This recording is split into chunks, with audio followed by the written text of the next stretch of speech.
You might say sometimes that the gods control your fate. But who controls the fate of God? Is there anyone more powerful than God? Interestingly, Greek mythology depicts three great goddesses who can be even more powerful than God and decide God's fate. Hi, and welcome back to our channel. Today, we'll talk about three strong sisters from Greek mythology who were known to decide the fate of any titan, god, or mortal in general. Because of this, these sisters are known in Greek mythology as the three sisters of fate. They are said to even have power over how humans will turn out and how their lives will unfold. But before we get into how these three sisters played such an important role in Greek mythology and why they were so strong, make sure you hit the like and subscribe button so you don't miss any of our future uploads. Now, without further ado, let's get started. So let's first get a brief overview of their significance. Each of the three fates, who were frequently shown as three women spinners, had a distinct role, which was made clear by their name. Clotho spun the thread of life, Lachasis determined how long it should be, and atropos cut it with her scissors. Sometimes each of these three fates, atropos, Clotho, and lachesis, was given responsibility for a certain time. Atropos, the past, Clotho, the present, and lachesis, the future. The names Clotho, lachesis, and atropos are translated to the spinner, the allotter, and the inflexible, respectively. The way the fates were shown changed over time, and as a result, they were typically portrayed as attractive ladies in the visual arts. But in literature, they are frequently pictured as being both elderly and unattractive. In any event, they are often seen weaving and binding thread. One or all of them may also occasionally be seen reading or writing in the Book of Fate. The ancient Greeks referred to the fates as morai. When compared to the English term merit, which means a prize, morai denotes sharing or portion of something, whether it is food, land, or victory. It also means the apportioners, or those who assign each person their own share of life. In Roman mythology, these sisters were called Parsi. At least two alternative origins of the fates exist, which date all the way back to Hesiod. The poet originally tells us in his Theogony that the fates are the fatherless daughters of Nyx, the night, but subsequently describes them as the daughters of Zeus and Themis, making them sisters to the Horae, Eunomia, Dike, and Irene. Both genealogies make sense. In the one, the morai are connected to death through Nyx, while in the second, they are unmistakably related to the constant flow of events. The fates later got a new mother named Ananke, or necessity.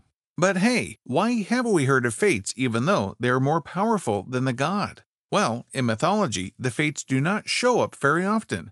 They are frequently shown attending the births of both humans and gods, but overall, they're hardly ever shown.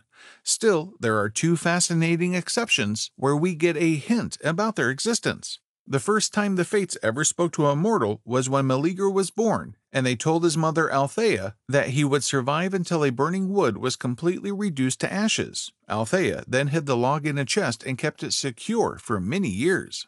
The second time was when the fates were tricked by someone just once, and that person was none other than Alcestis. After discovering that Admetus, his love, was destined to die, Alcestis got the fates drunk and convinced them to spare Admetus's life if he could find someone else's life as a replacement. He did not find any replacement, and hence Alcestis, Admetus's wife, who has always been the picture of devotion and love, volunteered and saved her husband's life. Moving on, let's delve further to understand the personalities of the three sisters of fate, what they were in charge of, and what happened to them. Clotho. Starting with Clotho, she is the youngest sister and the spinner of the threads. She is the one who initiates life and determines who will be born and when. She goes by the name of Threads of Life often, given that Lachasis and Atropos are still alive but confined somewhere. Clotho is the only one of the three sisters of fate to have tragically died, and only was she the youngest, but also the biggest. She had long white hair, several flabby arms, and multiple breasts, in addition to her described hideous scaly blue skin. She also had a blue and silver crown on her head. Clotho was proud of her role as a sister of fate, since she was the creator of life, in contrast to her sisters, who were always tampering with the fate of both gods and mortals. She possessed strong powers including immortality, superhuman durability, stamina, and a capacity to control birth. She was responsible for quite a number of significant events where she forced Aphrodite to sleep with other gods. She killed the titan Typhon. She restored Pelops back to life after he was torn to pieces and was cooked by his father Tantalus. Lachesis. Of the three sisters of fate, Lachasis is the second sister and likely the kindest. She was the one who measured the threads, since she was the one who decides how long and how each mortal, god, and titan's life will be. She and her elder sister Atropos were trapped in the mirror when they were defeated by Kratos. Lachasis likes playing with the lives of humans, however, she is not as cruel as her older sister Atropos. She has wide eyes and wings that allow her to fly, giving her the appearance of a heavenly goddess. She is dressed in an elm on her head and a toga secured by a metal belt that barely covers half of her upper body, leaving her left breast entirely exposed. She utilizes her staff, which she always carries with her, to make magic attacks. Due to her wings, Lachasis has superhuman speed, agility, stamina, durability, premonition, time, and destiny manipulation abilities, high resistance, immortality, and the ability to fly. She can harm with her staff and utilize a visibly green energy to launch projectiles, pillars, and a beam to the ground that harms anybody who touches it. She can also hurl her staff like a boomerang, which launches a hail of descending projectiles and forms large energy balls that would eventually explode. She may be seen utilizing her staff for the majority of her attacks. Atropos. One of the three sisters of fate, Atropos is the eldest and the thread cutter. She possesses razor-sharp claws and long black garments, and she uses those claws to take everyone's life, whether they are gods or mortals. She also wears a golden helmet and armor. She carries long white hair like her sisters. Atropos was the shortest in size but the oldest, and some people think she was more ruthless and strong.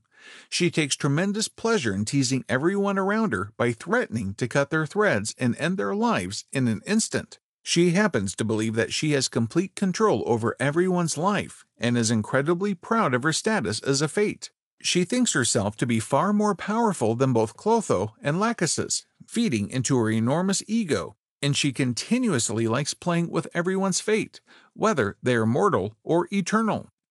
And with this, we come to an end for this video. Let us know in the comments below who is your favorite sister of fate in Greek mythology.